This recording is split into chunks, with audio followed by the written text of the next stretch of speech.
The city is getting too loud. You need a home.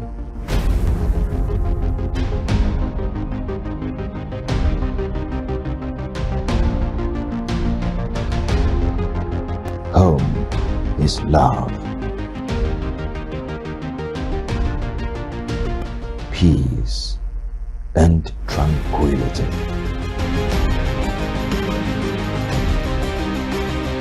Home is Housing TV Africa. Many thanks for joining us on Housing TV Africa. Today we have an exclusive with the #1 town planner in the country at the moment. He started his career as a student of town planning in 1974 at the Kaduna Polytechnic, where he distinguished himself as the best student through to the postgraduate diploma level. He is a master in environmental planning and protection from the University of Abuja. He has gained a lot of professional practice experience in lecturing, private practice, and public service. He is a registered town planner, a fellow of the Institute, and author of several academic and research papers, and has served in various capacities such as chairman, FCT chapter, national secretary, and national vice president. He is currently the president of the Nigerian Institute of Town Planners, NITP. I am talking about no other but town planner Nathaniel Atebije. You're welcome. Thank you very much, Ben. It's a pleasure being here. Thank you for joining us. My name is Ben Dodo Oche. We go straight into the conversation. And today our focus will be on the Abuja Master Plan. Now, sir, you are the president of the Nigerian Institute of Town Planners, the #1 town planner in the country. Can you tell us about the Abuja Master Plan? Thank you. Abuja Master Plan came into being as #1, a child of circumstance and a child of necessity. Lagos, which was the administrative headquarters of Nigeria, was also the financial headquarters of Nigeria and the headquarters of almost all industries and all commercial enterprises in the country. And it got to a point that it was becoming environmentally insolvent. Insolvent in the sense that so many problems cropped up to the extent that they were running out of solutions, and I mean things like poor housing, things like challenges in transportation, provision of services, utilities, and so on and so forth. It was just like a complete madhouse. And then it's now down on the president, the commander-in-chief of the armed forces then, to think that it's important we look for a new capital. Of course, Nigeria was not the first to have a new capital. In other places, we've had things like that. And it was more or less thought easier to more or less like sew a new cloth than continuing to patch an old one. That was just the scenario. So that's why the federal government now set up a committee, headed by Justice Aguda, to look for the possibility of relocating the national headquarters, administrative capital of Nigeria, out of Lagos to a place that is more easily developable. And they gave them certain criteria. Let there be something like some level of centrality so that access to from every part of the country will be easy. There should be land that is somehow less encumbered in terms of, if you want to acquire such land for development. So these were the things that necessitated, the movement or the creation of Abuja as a new city, as a modern city, a city that should depict the quality of environment in Nigeria. You have traversed several countries around the world, and when you look at how planned the cities are, you look at Abuja, you begin to wonder what really is the problem. Why do you think over the years the Abuja Master Plan has not been followed the way it should. We've seen houses springing up in places where they are not supposed to be, on waterways, on green areas, and the likes, and you begin to wonder what really is happening. Just recently, one notable Nigerian said even the presidency is not supposed to be where it is at the moment. So what do you think went wrong? Yes, plans, like we say, are more or less guides to as to how you want to develop. And because human beings are dynamic, you are planning for the people, their thoughts are changing, technology is changing, and everything around them is in motion. And so also should we be. Whenever we plan, we make provisions for changes here and there. And that is why, as part of the planning process, we have monitoring and evaluation to know whether what we planned is being followed. And if it is not being followed, what are the reasons? And okay, now that we have found the reasons, how do we move further from here? What amendments can we make to the plan to ensure that we get what we want? Now, such things were there in the books, but I can tell you that effective arrangements were not made for them, to be carried out. Now, how do you make effective arrangements? Number one, you must have the technical capacity to be able to do that. And today, if you look at the number of, in fact, when the plan was prepared, the number of town planners we had in Nigeria was just so low. As at that time, indigenous town planners would not be more than about 200 to 300. And they were distributed in various organs of government and a few in private practice. And so, for the federal government to even have the technical capacity in terms of human beings that will man or manage the plan was not there. So it's like, building a house without counting the cost. We didn't have enough manpower. We didn't have technical capacity to be able to do it effectively. Mind you, that the plan was even prepared by expatriates and little of local input, except to sample opinions from people here and there. Now, over the years, it would have been good enough for the government to embark on an aggressive recruitment of people to be able to implement these plans. Well, with every sense of responsibility, I'm sure that I can say that government tried, but it was not good enough. You talked about monitoring and evaluation, and I was going to ask, as president, how are you ensuring that the narrative is changed?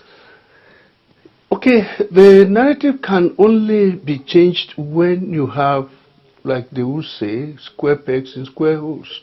When you have the right technical capacity to be able to monitor, to decipher what should be in any place at any time. That is the only way you can do it. And if you look at Abuja today, look at the number of town planners that they have, they are grossly inadequate. Although it is not only town planners that are needed, we also need some related professionals, engineers, architects, landscape designers, and so on and so forth. We do not have enough technical capacity to be able to handle these things. So what government must do is to aggressively recruit professionals. And not only that, for you to be able to effectively monitor and implement the changes that should be, you must have the political will. Political will has been so critical to the implementation of Abuja Master Plan.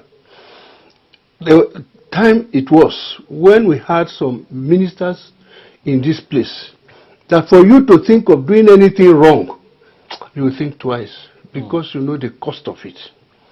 And time also it was that anybody could do anything and go. Impunity was liberalized. And so we must have the right people in the right place, given the political will and also the financial backing. Monitoring and managing a new city, a dynamic city, a growing city like Abuja needs quite a lot of financial deployment. And until we see these things, the way it is, we will not be able to make any good progress. Okay. Well, 2 days ago, Mr. President Bola Ahmed Tinubu did the launch and groundbreaking of the Renewed Hope Cities and Estates in Karsana FCT.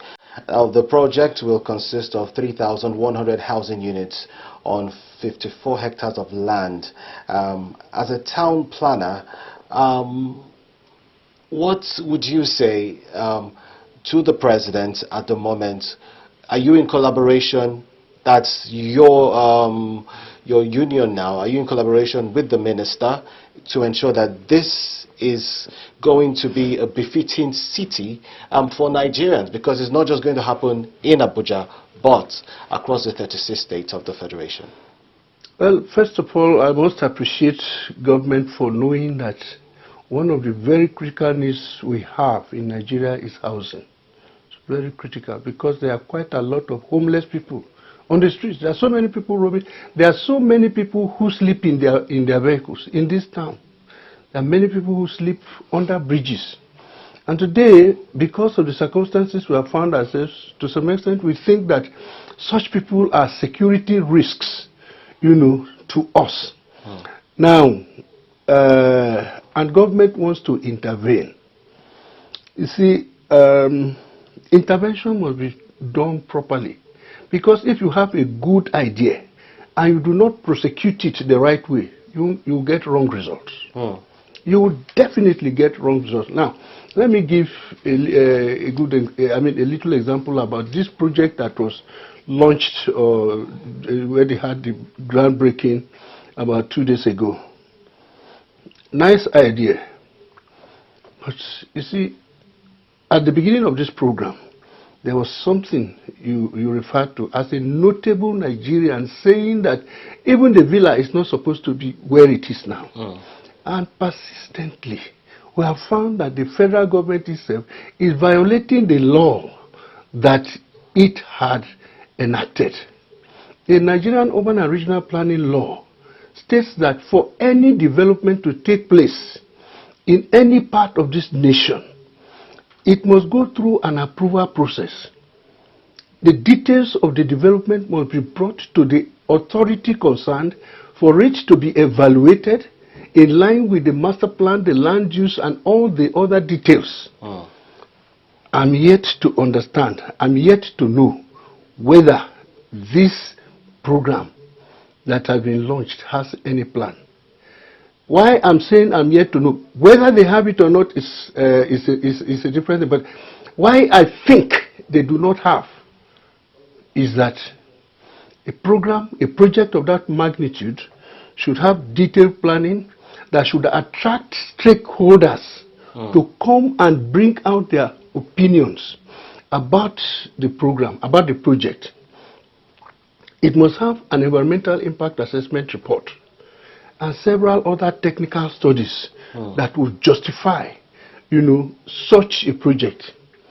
And I'm sure, as town planners, we are critical stakeholders in this. We should be, critical stakeholders in this project. But we didn't receive any invitation to say that this is the intention of the government, and these are the details of the plans. Because I'm sure if they are going to have any plan, it should be done by a registered town planner. And if not, it must have been done by a quack. That is a violation of ethics. Now, the law does not say that if you are going to carry out any development, and the president is there, and the minister is there, and whoever is there, that does not give it legitimacy. It doesn't give it approval. The only thing, as far as physical development is in this town, if it is not approved by the Department of Development Control, then it's a violation of the law. It is an illegal development. To put it straight, it is an illegal development. That's why I say that if you have good intentions and you are prosecuting it the wrong way, it might not add up well. So, what I'm saying is that, and such a gigantic project, for it to be carried out in a city like Abuja, before you get such an approval, they will invite stakeholders to come and review that plan. And I'm sure that... Especially the location. The location. And the Nigerian Institute of Town Planners, or the town planners as a whole, were critical stakeholders. We didn't get such an invitation. All right, well, we are speaking with the president of the Nigerian Institute of Town Planners. He is no other but town planner Nathaniel Atebije. We take a short break now, and when we come back, we will talk more with him. Stay with us.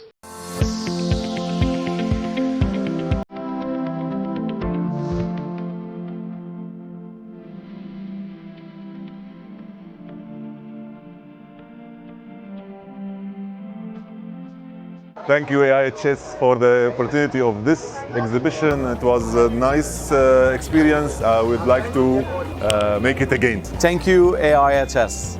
Thank you so much. Thank you, everyone. Thank you, AIHS.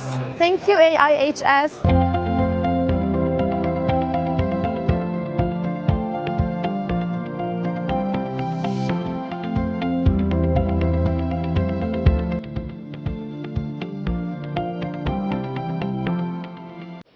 Thanks for being there. Housing TV Africa, and today we are having an exclusive with the president of the NITP, that is the Nigerian Institute of Town Planners, Town Planner Nathaniel Atebije. Once again, you're welcome to our studios. Thanks, it's a pleasure being here. So before we went on the break, you were advising the government to get stakeholders involved in the renewed hope agenda of the president to build affordable homes for Nigerians. Well, the one for Abuja, that is the renewed hope cities and estates, has kick-started. The groundbreaking has been done.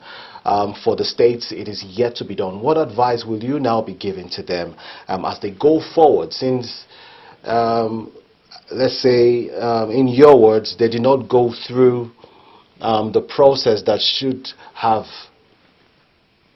What should they do next? Yes, I will advise that government should make sure that the relevant stakeholders are invited to review the plans they have in mind. First of all, make it consistent with the master plan of the city, or at least, even if it's a structure plan that the city has where these things are going to be developed, let various stakeholders be invited to review. Like I said, town planners will be there, architects will be there, surveyors will be there, engineers, of all types will be there. Professionals that have stake in the, in fact, all of us, because it is part of a city. Everybody is a stakeholder. Many times, like I used to say, in the past, we used to design for people. We used to plan for people, and we were using technocracy to the extent that we used our own technical knowledge to bring these people to the level we think, which is different from their own aspirations. And so we have been on a paradigm shift that it is not planning for the people, but planning with the people. And that is when you see a project succeed. Many of the projects in Nigeria have failed because the people are not part of the program. And so that is why I'm emphasizing the issue of stakeholders.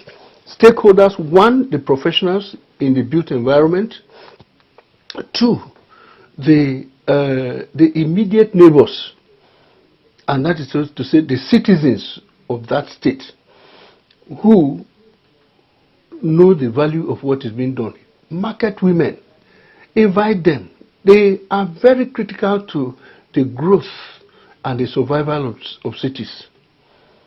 We were preparing a plan until the leader of the market women said that, okay, where are we going to build our market? And of course, it's not as if we didn't provide market, but at least we had our voice. And we said, okay, we already have that program for you. Okay, what type of market? Lock-up shops, open shops, where are they? Are we going to have food stuff? And all that. You are now understanding their own aspirations, and you are taking care of their aspirations. So we are not going to limit the review to only technocrats. We are also going to invite the people who are outside the technology, outside the knowledge, outside the field, but they also have interest in what we are doing. Because at the end of the day, when we build these places, these are the people that are coming to live there. It's not the town planners that are going to live there. It's not the engineers that are going to live there. We are going to have even, market women, farmers, and people from all walks of life. So, right from the outset, let us take care of their interests. Let us invite them and let them be part and parcel of our decision process, so that when the decision is taken, they become part and parcel of it, and then they own it. And when people own it, the success becomes greater. Okay, well, before we round up on this conversation, how important is it for Abuja as a federal capital territory to follow its original master plan? We've seen cases where the new minister, Barrister Nyesom Wike, just came and he's demolishing, and he has said he will demolish a lot of buildings. If they follow the master plan, I'm not sure that will be happening, and people are now complaining and saying, he doesn't care about us and all that. How is it important for the federal capital territory to follow its original master plan? Well, thank you. The original master plan, as we said, has been long overdue for comprehensive review. Not this partial review that some people sit down in one corner and change land uses and they call it review. That is not review.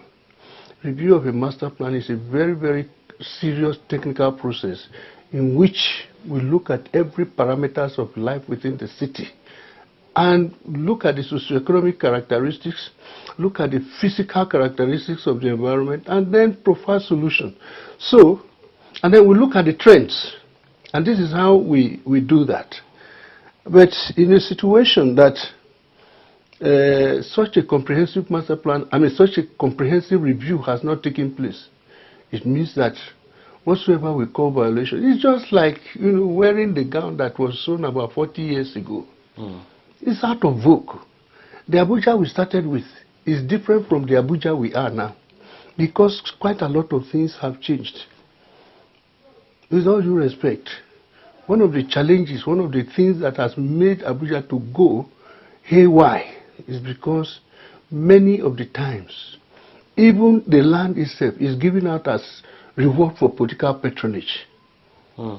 And so when somebody comes, like you now have new members of House of Representatives or Senate, the first thing that everybody wants is a piece of land in Abuja. Before we finish developing phase 1, quite a lot of land in phase 2 had gone, and phase 3. And so that is why you see what I will call development islands within Abuja. Gaps in development, because some people have acquired the land, they are not ready to build, and every day, if you go to Lands Department today, if they say that they have nothing less than about 100,000 applications for land, it will be a small thing. At different forums, I've seen town planners complain about them being sidelined when it comes to issues like this. As president, what are you doing to change that, to ensure that town planners are carried along in the development of cities across this country? Yeah, as much as possible, the power of that lies in advocacy. And we have been doing quite a lot of advocacy. You will recall that when we, as town planners, in fact, right from 2016, that we have been at the forefront of agitating that it's a ministry, a single ministry for fiscal planning should be created, because land is what every development lies on, and if it is not planned, every development will fail. So how far is the advocacy going? Because I remember last year when President Tinubu came on board in June, you also advocated for that Ministry of Fiscal Planning to be inaugurated. How is it going? The success of it is that at least today we have something close to it. That is the Ministry of Housing and Urban Development. That is what we have now. We are getting close. But I think, and as much as possible, since the Minister of Housing and Urban Development came in, we've had 1-2 visits, and then we have written some, we have sent some documents to him to study, so that he can be properly guided in running the affairs of urban development. The town is growing, and he needs the advice of experts. We cannot run this city on the basis of hearsay or some rumors. We must depend on concrete technical evidence and technical advice to be able to run it. As we anchor, what would be your advice to Mr. President concerning planning Abuja as a city? First of all, again, appreciating the fact that Mr. President has realized the fact that except we plan, except we organize our land resources, we cannot make progress. Therefore, our advice is that let planners be effectively engaged.